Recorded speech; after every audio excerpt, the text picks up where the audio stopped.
You are bored out of your mind. It's 40,000 BC. You've eaten. You're safe. The fire is going. Nothing is trying to kill you today. And now, absolutely nothing to do. That restless, crawling out of your skin feeling you get on a slow Sunday afternoon? Ancient humans felt the exact same thing. Same brain. Same sensation. Completely different world. So what did they do about it? No Netflix. No phones. No books. Not even a clock to watch slowly tick. How did ancient humans deal with boredom, and what does it tell us about who we actually are? Let's go back. Way back. 40,000 years ago, our ancestors were fully modern humans. Same brains, same emotions, same capacity for boredom, living in a world that was mostly just waiting. Between hunting trips, there was downtime. And what did they do with it? They made art. The cave paintings of Lascaux in France, Altamira in Spain, many archaeologists now believe a significant portion were simply storytelling, entertainment, prehistoric YouTube. The Lascaux cave has over 600 individual paintings. That's not a single bored afternoon. That's a community project spanning generations. Someone had to teach someone else how to do it. That's already culture. Picture it, sitting around a fire, watching someone paint a dramatic mammoth hunt on the cave wall. That was the blockbuster movie of 17,000 BC. And the audience probably had opinions. But humans didn't just create art when they were bored. They invented something even more important: games. The oldest known game pieces are animal bones, specifically knuckle bones, the ankle bones of sheep or goats. Small, symmetrical, easy to throw. Humans have been using them as dice for at least 5,000 years, possibly much longer. Knuckle bones, called astragals, have been found on every continent where ancient humans lived. Same game, different civilizations, thousands of miles apart. Which means either there was ancient global trade in sheep ankle bones, or humans independently invented the same toy multiple times.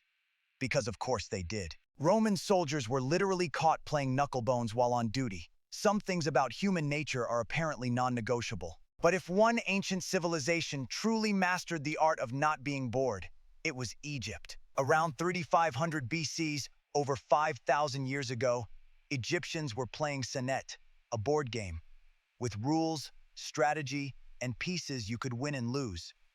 It was part luck, part skill. Think backgammon, but with more existential stakes. Tutankhamun was buried with 4 Senet boards. Either he really loved the game, or he wanted something to do in the afterlife. Given what we know about Egyptian beliefs, possibly both. Senet was played everywhere: street corners, royal palaces, taverns. It crossed every class boundary because boredom doesn't care if you're a pharaoh or a farmer. 5,000 years later, we're still playing the same type of game, just with different names, different boards, and a lot more arguing about the rules. The Greeks didn't just play games. They thought deeply about why humans need play in the first place. Aristotle wrote about leisure, skol, as one of the highest human pursuits. Not just rest, not just sleep. Meaningful, enjoyable activity that has value in itself. The idea that free time was actually an opportunity, not a problem. Greek theater began as religious festivals, but rapidly became mass entertainment. Thousands of people sitting in open-air amphitheaters watching drama, tragedy, and biting political comedy. The jokes were often about politicians being corrupt and incompetent. Ancient audiences apparently found this hilarious and relatable. The Theater of Epidaurus seated 14,000 people, and the acoustics are so precise that even today, if you drop a coin on the stage, people in the very back row can hear it. They built that without computers, without sound engineering, without any of our tools, just geometry and obsession. Greek children had yo-yos. Actual yo-yos. Terracotta discs on a string, dated to 500 BC. A toy we still mass-produce and sell today. If that doesn't tell you something about human nature, I don't know what will. And then there were the Romans, who understood something that modern governments still struggle with.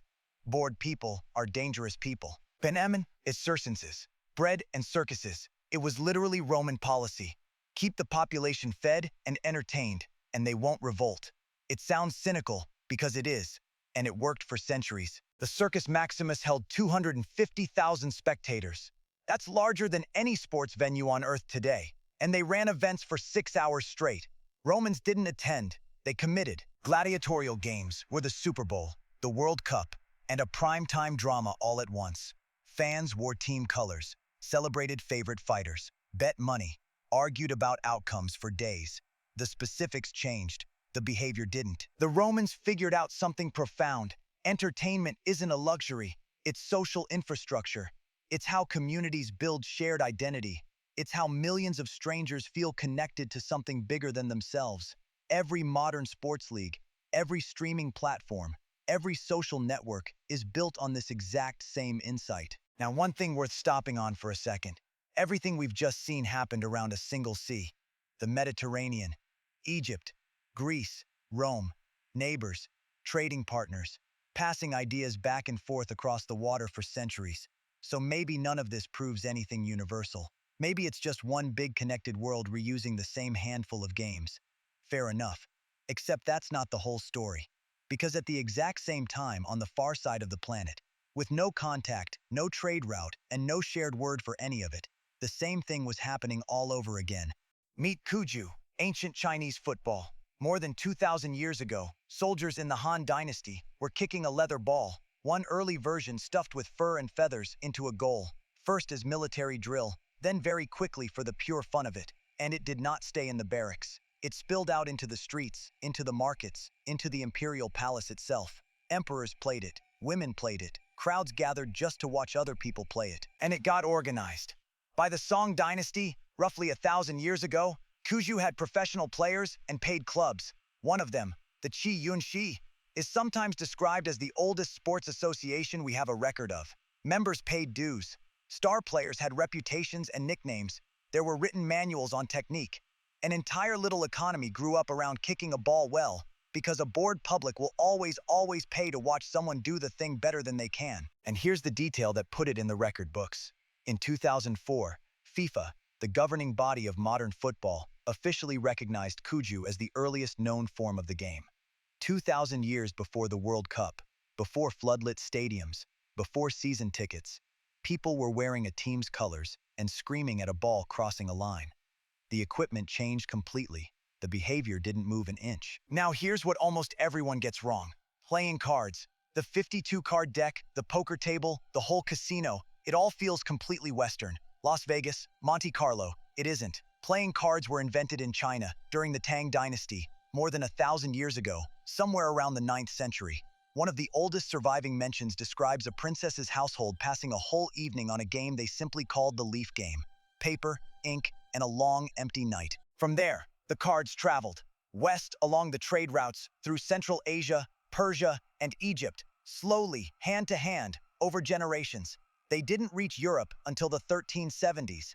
So the next time someone deals a hand of poker in Nevada, that deck is a Tang Dynasty invention that took roughly 500 years just to cross the map. Same instinct, a 5-century head start. So step back and look at the whole board. Two civilizations, opposite ends of the earth, no contact, no shared language, no trade route long enough to matter for most of their history, and both of them, completely on their own, did the identical thing the moment the fighting stopped and the harvest was in. They built a ball to chase, a game to bet on, a deck to deal, a way to burn through the empty hours. That is not one culture copying another. That is something wired far deeper than culture. Here's what nobody tells you about boredom. Every game ever invented, every story ever told, every song, every sport, every theater, every art movement started with someone who had nothing to do and decided to make something. Boredom is not emptiness, it's pressure looking for an outlet. The restlessness of having nothing to do is what built civilization. Every single time. Your brain gets bored in a long meeting. That same brain painted Lascaux, invented Senet, built the Circus Maximus, and wrote the plays of Sophocles. Boredom isn't a bug in human nature, it's the engine. If you want to know what ancient humans did when they got really bored, like carved insults into the walls of Pompeii bored, that's a whole other video. Subscribe so you don't miss it. And tell me in the comments, what do you think ancient humans actually spent most of their free time doing? I read every single one. And if you learned something today, share it. History is always stranger than it sounds.